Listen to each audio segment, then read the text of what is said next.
Okay, this is episode 102, and I'm Peter Gould, the co-creator of Better Call Saul, and I wrote this one. Hey, this is Vince Gilligan, co-creator of Better Call Saul. I'm Dave Porter, composer for the series. Jonathan Beggs, parking attendant. Michelle MacLaren, I directed this episode. I'm Tony Fanning, the production designer. Hi, I'm Kelley Dixon. I'm the editor. And this is a scene where we're actually rewinding a little bit after 101. We thought it would be fun to be inside Mijo's head here, inside Tuco's head, and see his perspective on what happened. Actually, the time overlaps a little bit between 101 and 102. And of course, Mijo being Tuco, played by the marvelous Ray Cruz, got him back from Breaking Bad. That was a man. Keeping this a secret was tough. Wasn't This it? was a big deal, and that's why I call him Mijo, because that's all we did during production. We were very careful to only call him Mijo, even in the scripts. Even in the set, right? Right, Michelle? Yeah, it was. We only called him Mijo, and in fact, we had to do a pickup shot outside this house, and it's for later on when in a more tense scene. And I had to keep calling out his name, so I was standing there in this really tense, dramatic scene going, Mijo, Mijo. Because on account of there's folks out front, Exactly. Fans watching. There was fans across the street. We pulled up a big truck outside so they couldn't see because we wanted everybody to be surprised. And Miriam, his grandmother here, she was wonderful, absolutely fantastic. And Ray Cruz was great about keeping it quiet. Yeah. He did not attend the premiere of the show, right? In order to help us keep the lid on this. Yeah, that was nice of him. I love these two guys. This is Daniel and Stephen Levine. Of course, we saw them in episode 1. They're the skate twins. Hit and run? It's no joke. What are the cops gonna say? Cops? They coming? Yeah. That's up to you, man. Cops, they can be looking at this tape anytime now. It's all up to you. This was, Michelle, I think this was kind of a small location that you and Arthur had to deal with. It was a tiny, tiny, tiny house. And you hated me for picking this house. You know, Vince, I would never hate you. I love you so much. But I would just say this was a challenging house because it was white and small, and that's really difficult. But the setup was great. I loved doing that. I loved doing that. It was so much fun. Oh. How'd you do that, Kelley? Yeah, what happened there, Kelley? with their heads looking more violently hit. I'm not going to give my secret. You're asking me to give my secrets away on this thing.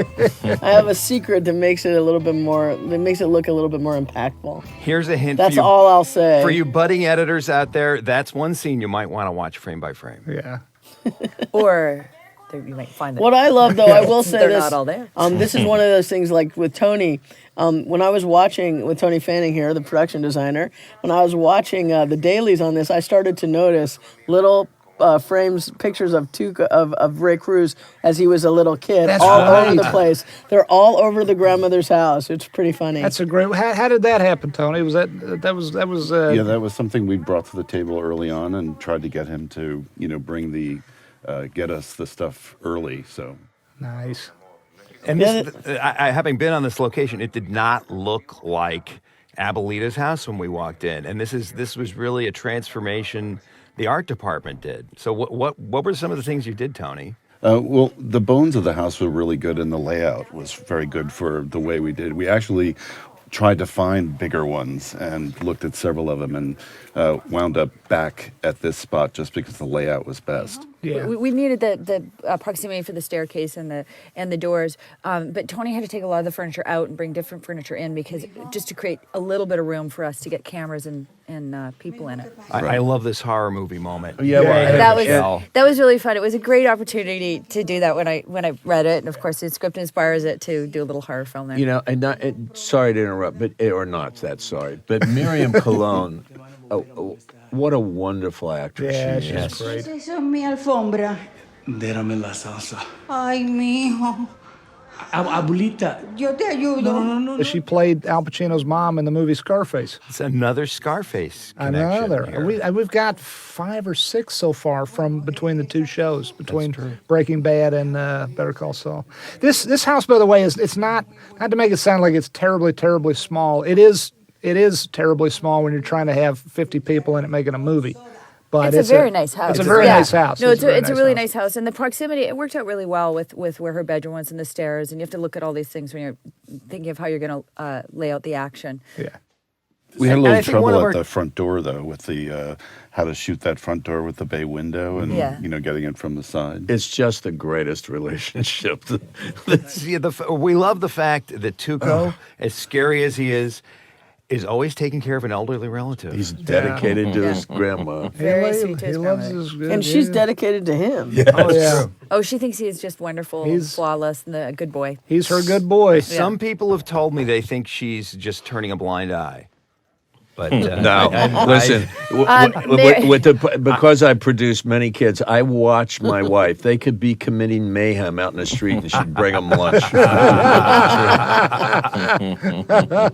By the way, for folks who know how movies are made, this is the same house inside as out. And very often, it's a movie trick. You'll shoot a whole different interior or set or whatever for the inside, and the outside's a whole different place. This is all one thing, inside and out. And now here's Mr. Porter makes his entrance. Yeah. Yeah. I was going to say, For the wait, that's episode. Bob. What are you talking about? Well, yes, it's doesn't look Bob, like but me, it's also Dave Porter. So this is a very interesting cue because it's suddenly there's this threat. Yeah, and of course we know of Tuco's character as being very, very fearsome from the previous show. So here it's a bit of a balance to try to add a lot of weight to this scene without getting in the way of Bob's dialogue, which is so funny in his own perverse way. Well, thank you very much. You're welcome. And the biggest gun ever. The largest gun ever. By the way, what did you guys ultimately use for the blood in the carpet? Was it salsa?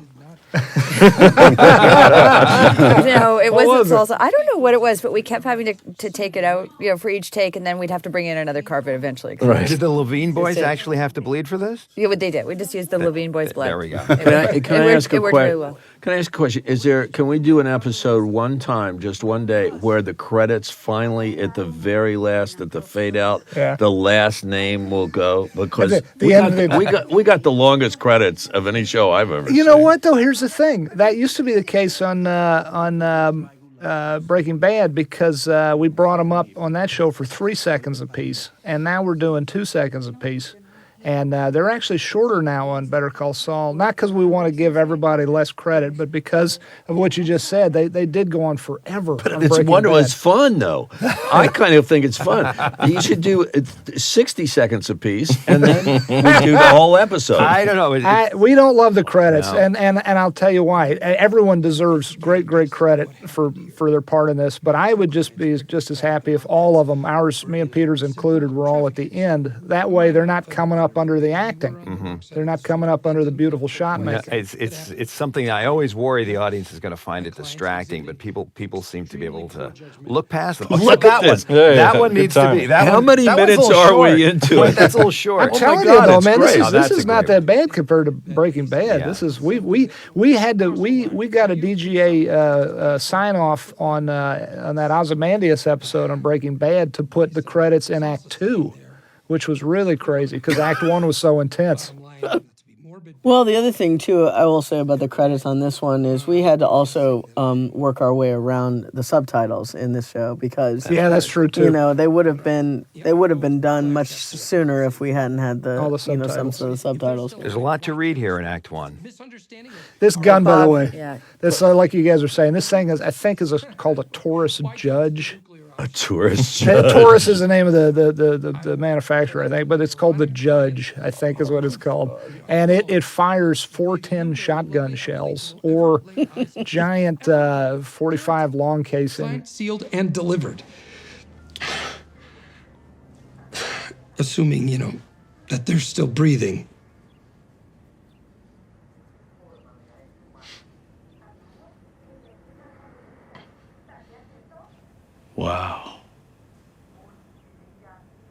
You got a mouth on you. Bob came in and nailed that entire piece of dialogue every single take.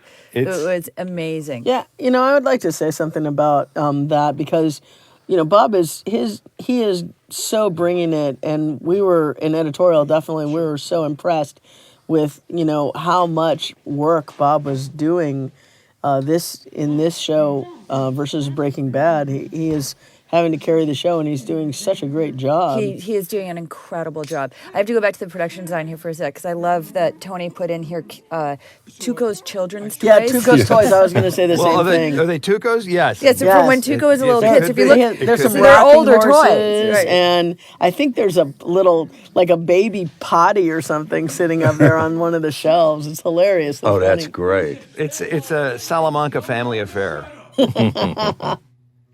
And again, the real garage at the real house, all one location. Mm-hmm. And this was fun too, because we got to see Jimmy using his superpower here.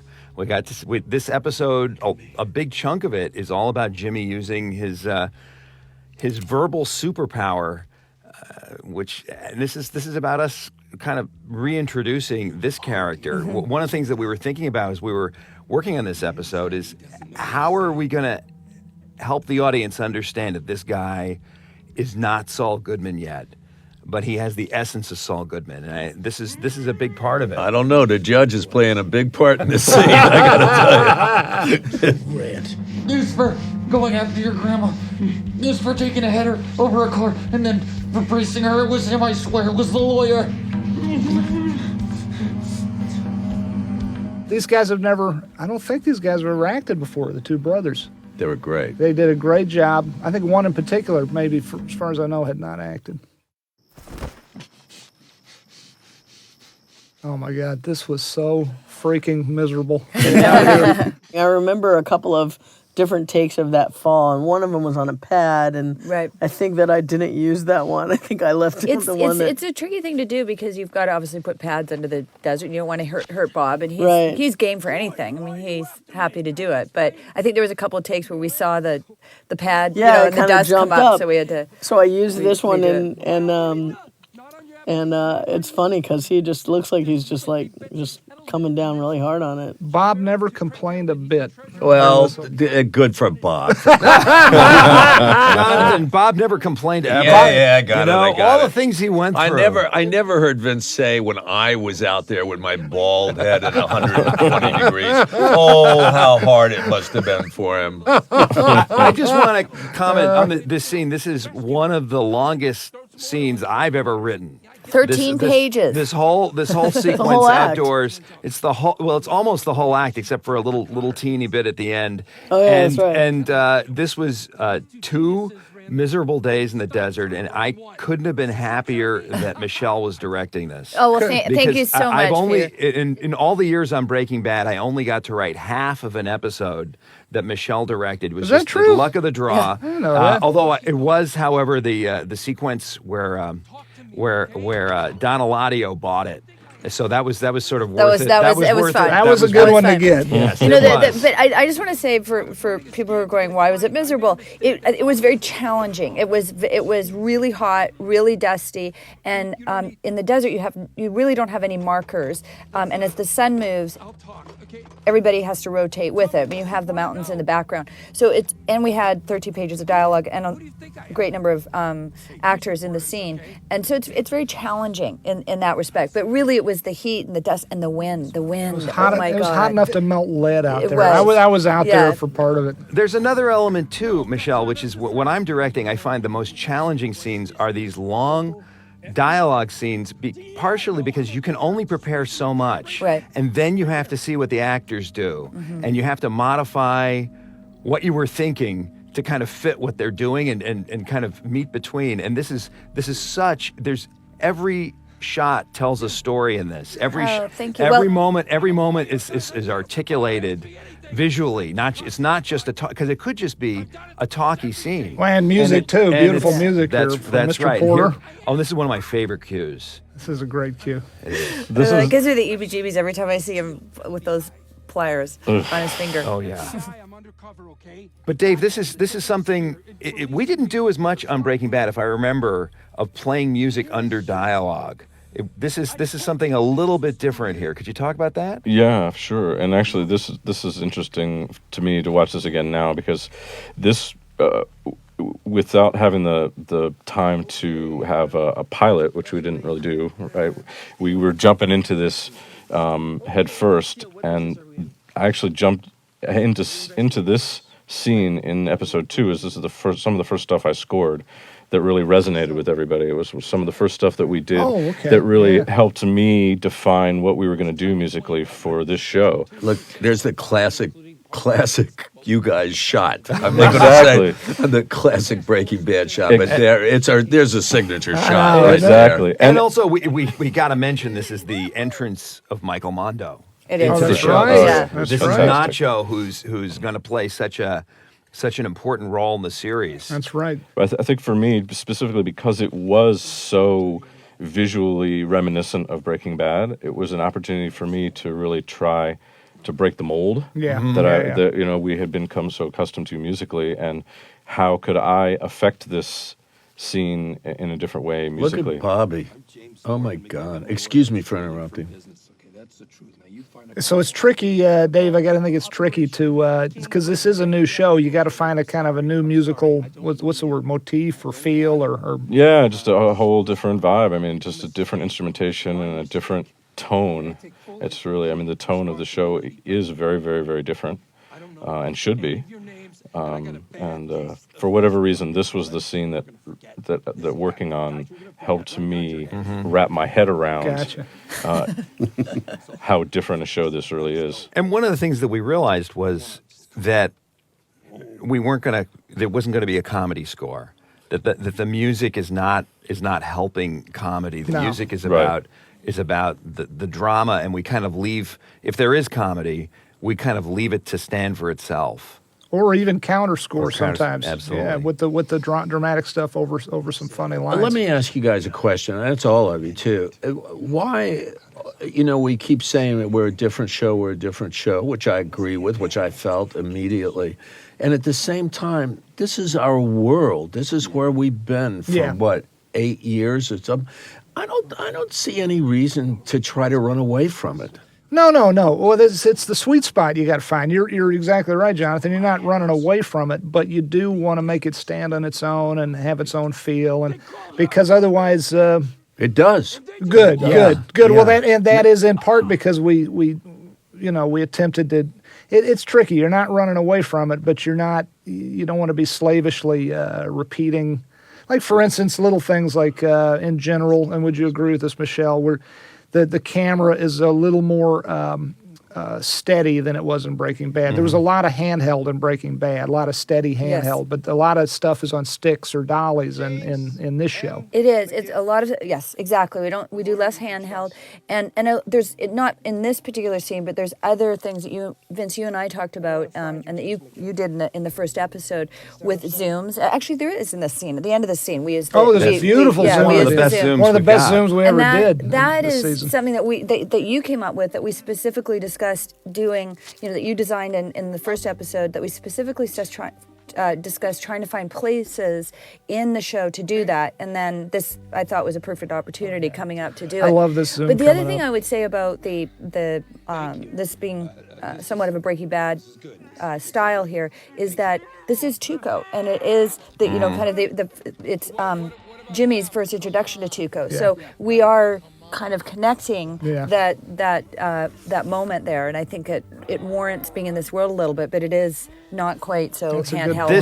And this is the moment right here. Yeah, I think and- this is that defines what this episode is. That he goes back. Well, not Yes. to he goes back Yeah. to these boys. This is the difference between, to some extent, Saul Goodman and Jimmy Yes. McGill. Because Yeah. Saul would have hightailed it out of there. Yeah. Jimmy McGill goes back to rescue these guys who he got into the shit. Yeah. And before he gets out of there, because Raymond's going to leave the screen here in a minute, what a wonderful actor this is. He's very talented. Well, I mean, look at you guys. commits. Look at the guys you cast here, for God's sake. How do I not look at it as an actor? These are just wonderful, wonderful actors. Absolutely.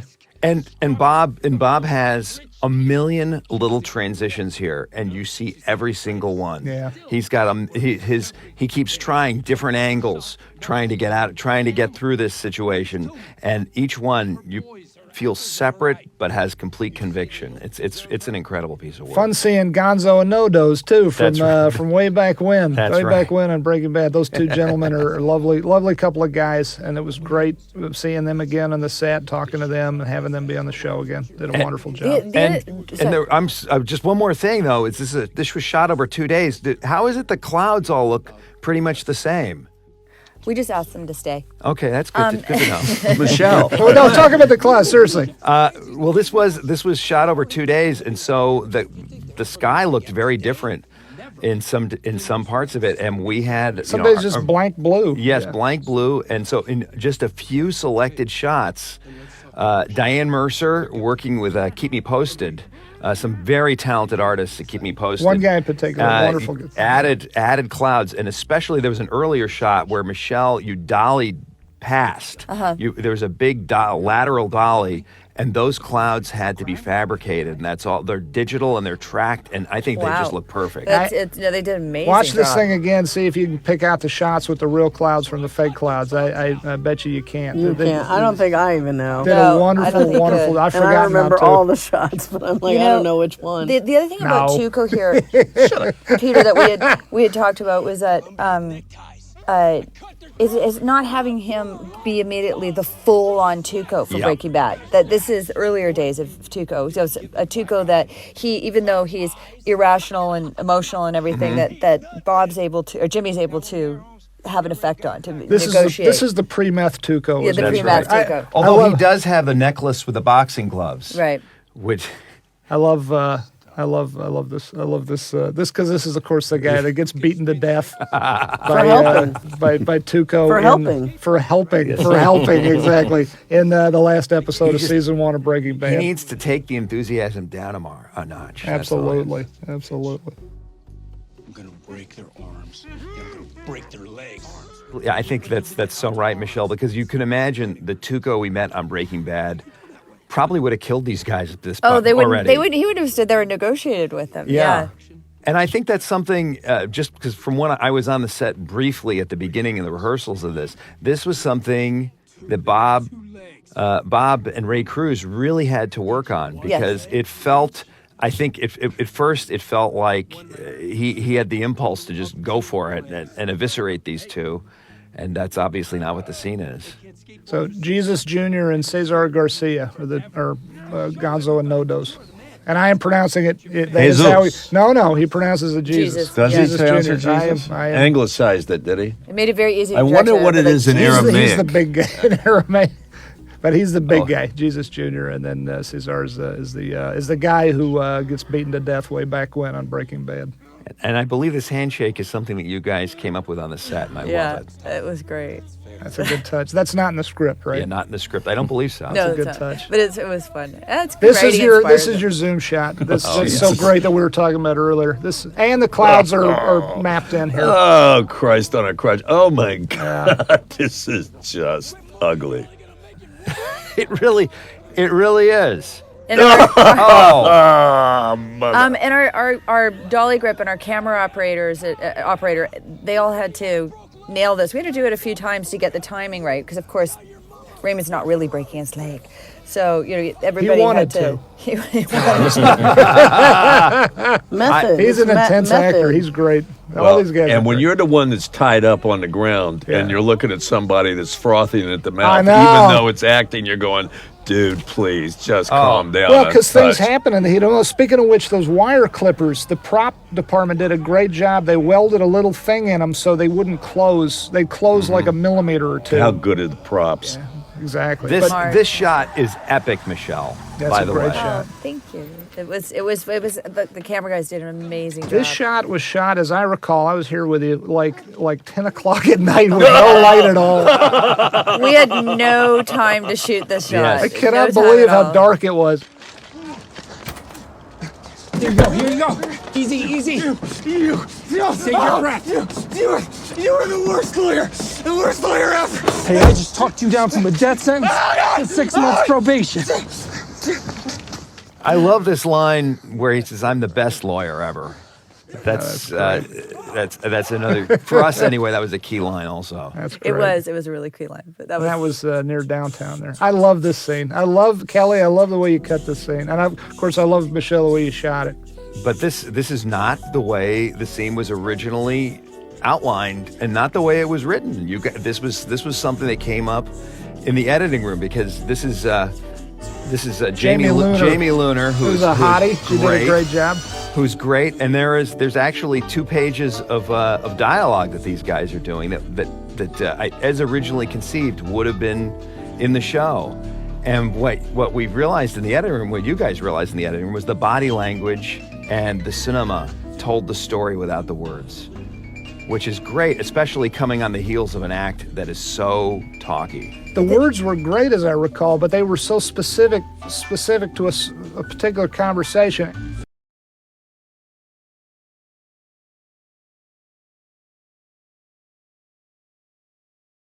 This is a really good example of something that's very different from Breaking Bad. We would never have shot in a location like this on Breaking Bad, and we wouldn't have. There's certain shots in here, like through the glasses and stuff. That previous shot, that's very on Breaking Bad. And when we were looking for this bar location, we weren't looking for this type of place at first. And Peter, it was you that said, let's try for something like this. And it surprised us, but it was us learning the world of Jimmy McGill. I just want to give a shout out because this scene would not have worked as well as it does without this piece of music that Tom Skulovich found, because your concept for this, Vince, I mean, it was your idea to take the dialogue out. And then once we did, then we added I'm sorry, I don't remember the name of the piece of music. I think it's Esquivel. It is. Yeah. And they found the music, and then it was like, wow, once we put it up, it's a wonderful piece of music. It fits beautifully with the beautiful editing. Hey, Tony, how much? Because a bar like that, you probably don't set dress much in, but how much do you like having a hand and picking the locations? I love it, and that was a hard location because actually the outside walls were all windows, which you don't see in that. And we had to shoot it during the day. So the important part about that bar was that you could sit all the way around it and the light emanated from it. Nice. And that you could get them on the corner and seeing the guy with the breadstick in the background. So I have a question. When he put the water on the iron to see if it was hot, how'd you get that pop? This is a hot iron. A hot iron. I mean, it was right there on camera? Mm-hmm. Really? Look at Bob's drunk walk here. He's such a good drunk walker. This is.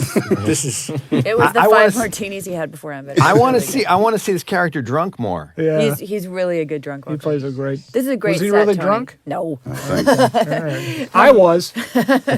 Tony, this is a great set. This is of course all on stage, and Tony built this set. Tony designed this from scratch. It did not exist before Tony's big brain was put to the task, and then W. Gilpin and his crew built it. And then Tony, want to talk about how it was set dressed and all your crew? And yeah, we had a great set dressing crew from there. And one of the challenges for this character was to try and walk the line between him being a lawyer, but also being somebody who's well-educated and knowledgeable of art and music and much more worldly than Jimmy. And so it's a much more sophisticated look than we've seen in Breaking Bad. Oh, maybe I shouldn't say it that way, but it was just a little bit, I'm sorry. So we have to interrupt here for a second. That shot was the so second great. take, and there was no effect shot or anything. That was just Michael McKean getting a lucky shot. And that was going. And in, you guys in were sharing. between You guys were stage sharing the set evening. Vince was shooting episode 1, and finishing up 1. I wanted to get one shot at the house, so we had hardly any time to get that. And I said, look, we'll just try it a couple times. If he doesn't get it, we'll move on, because Vince needs a camera. And Michael came, and the first shot was not very good. And I said, Michael, if we can get it right around here, and point it in front of the camera, and he nailed it on take 2. Because on take 1, he threw it somewhere north of Colorado. And I was like, I am so fucked. I'm never going to get to shoot my scene tonight because Michelle's going to be working on this. And it needs to be right. And then take 2, he nailed it. He nailed it. Yeah. And it bounced and then landed right in the front. It was just unbelievable. It's a pizza hurl. It was Yeah. a pizza on the roof shot. Yes. Yeah. And by the way, again, anyone listening, do not throw pizzas on the roof of the real Walter White house anymore. Seriously. If it you is have not to throw funny. a pizza on a roof, do it on your own roof at home. Yeah, do it on your own roof at home. Take a picture of Come it. over to my house and try to do it. If you like buckshot in the ass. Yeah. I like the judge, baby. I like the judge. The only law's right, son. I love the relationship between these two guys and between these two characters. This is It was such a treat to do a scene directing Bob Odenkirk and Michael McKean. Man, Michael McKean and Bob are these guys are so great. They're wonderful together. Now, Jonathan, this is acting. Yes. What this is. Yeah, you know what? I stand in their shadow. I really do. No, we've gone too far. But then there's a dilemma of the wrap around him. Yeah, the space blanket and the space sound. blanket that's actually lined so that it doesn't make a lot of sounds, and Michael can wear it and it lays better on his body. Something that we tested out and did with Mark Hansen, who's brilliant. So this is a real space blanket, but with a lining underneath. It has a lining underneath glued to keep it from crinkling and mess up the sound recording. Speaking of brilliant, when Bob's phone and the piece of paper fell out of the pants, and then Michael had to go pick it up, Trina props had to keep replacing that and trying to have those items fall in the same place each time, which is not an easy thing. It looks like a little thing, but it was very difficult, and she did a great job doing that. But Trina, just before you get away from it while Bobby's zipping his pants up, Trina is one of those people on the set that day after day, year after year, hour after hour after hour is solid and smiling. Absolutely. And a pleasure to be around. And a wonderful Absolutely. actress and stunt woman, Yes. too. That's true. She Yeah. does stunts. She was the one who got shot in the head as Andrea and fell to the ground at the end of Breaking Down Bad. those stairs. In 5:15, yes. When that was, Todd blew Andrea's head off. I directed it and she nailed it. Yep. Both. I think we only did it twice. I didn't even want to do it twice. And you had to fall down some steps and all that. Yeah. I think we cut out before that happened, but And we skated past Dave. One of your cues. This was such an interesting moment because this is the first moment we're ever in early. That we went past here. One of the first moments we've ever been inside Chuck's head to feel what it feels like when he's near some of this electricity. Yep. And that was an interesting that was cue. a nice cue. We talked a lot about that, and we talked about how important it was for everyone to understand from Chuck's vantage point how that really felt, and that it had to be intense and very uncomfortable. Any specific instrumentation for that one that you found interesting? Or? No, I mean we used a lot of processed sounds and a lot of just mangled stuff, honestly, for that. But for Chuck himself, also in here, in the same way, we're talking about the set design to help establish his character. We did some fun music for Chuck that with some motifs that we will repeat in other episodes. A baritone guitar theme for him that sort of gives him a little, elder statesman Nice. gravitas.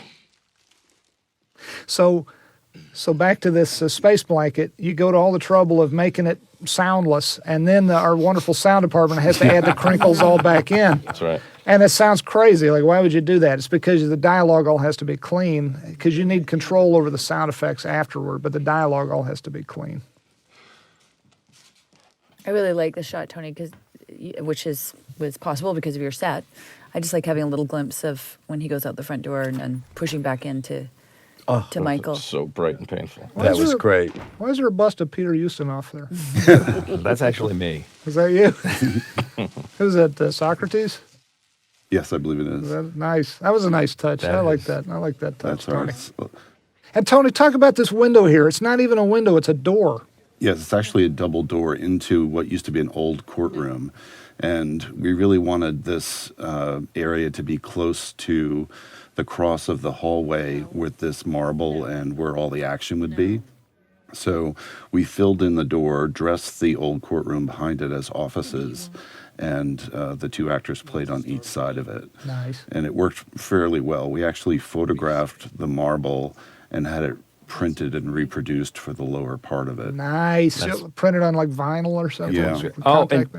Here comes one of This is a great one of my favorite sequences. Oh yeah, and this is a set that Tony and it's a great set. Tony designed It really and W. Gilpin and his crew built. I love this set.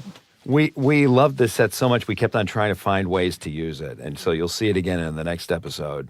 It's showtime. And of course, this is a tribute to all that jazz, directed by Bob Fosse, and that sequence was edited, I believe, by Alan Hume. And this is our little echo of it. And Yep. It's So we want to tell you how hard was this to get? Michelle? Talk about this, Michelle. It was very challenging because we only had a day in the courtroom, the courthouse building, and when you do these montages, everything has to be designed and figured out, every single piece ahead of time. You have to know all your transitions and stuff. That's a loner, okay? We had the jail in the basement. We had, of course, the stairs, and we had the courtroom, and we had the lobby. And you just have so much time before you lose your light and your day and everything. And so it was fun. It was fun. It was challenging. It was very challenging. There he is. Yes. So this is why they got me up at 6:30 in the morning to come in here. But There's his bright shining it's face. so funny. It's you're so dry here. Yeah, John. right. And everyone's wondering, what the hell is Mike doing in the booth? Well, me too. I thought it was like a one-on thing that we'd be there a little bit. I'm fucking living in the booth, for Christ's sake. And of course, all hail also to Kelley, Dixon here, the montage. I don't want to call you Queen, but montage. Queen is good. Queen, all right, montage Queen, because this is, and I have to say I'm so proud of this too, because I think it's, in addition to everything else, it's actually accurate as we could make it about what the life of this guy would be. That's a visual effect. That is Bill Pulowski's. We had a lot of fun doing that. That was hard though. We had to shoot it, lock off the camera, and we have to do all this fun stuff, and all that takes timing. But coming up in the courtroom, That's great. is Bob does his montage of doing his court cases, and he did improv. It wasn't scripted. And that is an extra, by the way. That is is available. Good. And it is. Wait, Michelle. Sorry, Jonathan. Jonathan was so great. Let's just drink this in here. Yeah, boy, that was great, huh? And that is Amazing. not Nick Offerman from Parks and Rec. It looks like it, but it's not. Can we also talk about Dave actually the music, your whole music staff, basically your music editor Jason, and didn't everybody have something to do with this piece? Yeah, this is a piece of crew Vivaldi. had to work on. Yeah, it's a Vivaldi piece, obviously a very famous piece. Most of you will recognize it. Which we played back on set the whole oh day. yeah, it was This is definitely totally designed to be recreated. part of this scene from the very beginning. It's wonderful. And it really set a it tone. was definitely a team effort, because it's while a beautiful piece of music, it kind of does the same beautiful thing a few times in a row. So we had to find ways to creatively make it ebb and flow with the action here, and we did that by using a lot of different instrumentation, from live strings to some of the instruments that I use in my score, and combining them. And Jason Newman, our music editor, worked his tail off to get it all to sound this seamless. But again, to point out to the audience, this is the piece of music that is used in All That Jazz, but this piece of music you're listening to was purposely recorded and created and mixed by you guys. That shot we just did was with a double of Bob and then Bob, because that staircase did not go up there. He goes, he takes this little pop. You know what? So there's no cut in there. There's no great. cut. There's no cut It's in great. there. And sorry. I will also say that shot fooled Vince Oh, for fooled the me every longest time. time. And he finally said, hey. How did and you I'm get like, up there so How fast? did you not see that? So, and the other thing, that courtroom scene is, I've never laughed so hard in a film set in Whoop, my life. everybody shut up. Here he is again. Shh. I love your face, Cheryl. This I is love what this. this is what makes it funny, though. Yeah, just why you guys are This sitting this part though, I love the troll. Wait. For the audience, I want them to know that between Michelle and Vince, Michelle's last direction was to me over a period of I don't know how many hours. Remember your mic. And Vince's direction to me was less stink eye. That's all the help I've ever gotten. What was my direction to you? All the gray ones. The gray ones don't need lots of direction. That's what it is. True.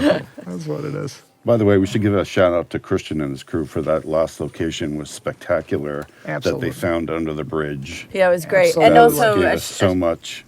Shout out to the Christian de Bedoya and his crew. Wonderful job. That's right. Yeah, it was awesome. And also that shot through the nail salon to Aubrey and his grip team for their. Because they built some crazy rig, right? That is an extraordinary shot. It goes by, and I think a lot of people won't realize, they won't think about where the camera could possibly We had to be. hang the camera off a grid to get that shot. So the camera was never touching the ground. It was over a grid hanging over top of all the ladies. Right, because we had to get between them and their feet. Right.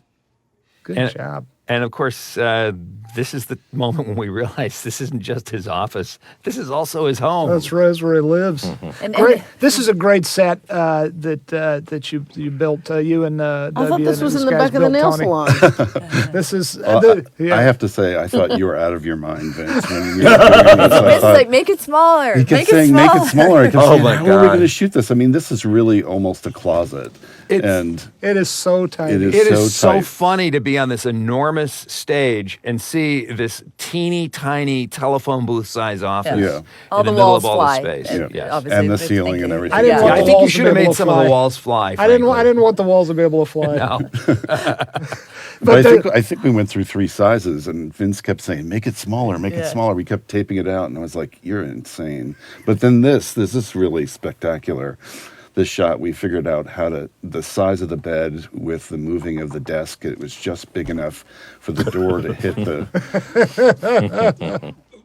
Of course, Michelle took out the air conditioning duct that was up there to make her shot better. Nobody noticed, right? I noticed. Right? Definitely Vince noticed. It was So where the fuck blocking is the duct? It was blocking the shot. We actually had it in a piece of it in the shot. I don't know what happened to that. Where'd it go? Yeah, you two, settle down. I love how this thing falls down. I love was that on purpose? The light? No, the it was lamp? not planned. It happened in the first take, and then and it just kept going. It was love great. it. I love it. Yeah, it was Great awesome. touch. I was like, leave it. That's awesome. That was great. For the audience, this kid, Michael Mando, is such a sweet kid Yeah. and can play such a badass. Yeah. He's got great charisma. He really does, and he brings an intelligence to this guy, a thoughtfulness to him that just makes him magnetic, and it also makes him sort of a worthy adversary for Saul here, for Jimmy. And I called him Saul. This is one of the scenes that we thought about a lot. What is the difference between Jimmy and Saul? And that's a lot of what this scene was about for us, because he does not believe that he is a criminal. People that you were trying to scam. So that's not real center block. That's fake center block. Yes. I love it. Yeah. It looks real. It looks real even when you're there. Yeah, we had a great plasterer that did all that work for us. Nice. $1.5 million somewhere. And just to be clear, the little area outside with the washing machines is also set. Yeah, that's set. So he turns the corner. The bead shot is the last shot that you would have seen at the real salon. Right. Looking through the beads into the salon. So when if you go on a driving tour of Albuquerque, don't go into the back of this nail salon hoping to find the office. It actually is a storage area. And if you do go to the nail salon, 10%. Be nice. have your nails done. Have your nails done. Don't spend just some money. Don't Yes, be a they're all looky. very Don't nice be a there. looky Lou, because these Don't. people are very, very nice. Don't be a douchebag. That's right. Don't be a douchebag. That's right. Please. And it was always open when we were location scouting, so there's always be customers there while the whole gang was in there. And listen, you hard asses out there, and you know who I'm talking to. When you go to the nail salon, I want you to think about a pedicure, because those feet are not looking too good. We rip them off. Easy money. Hey, look, I'm a lawyer, not a criminal.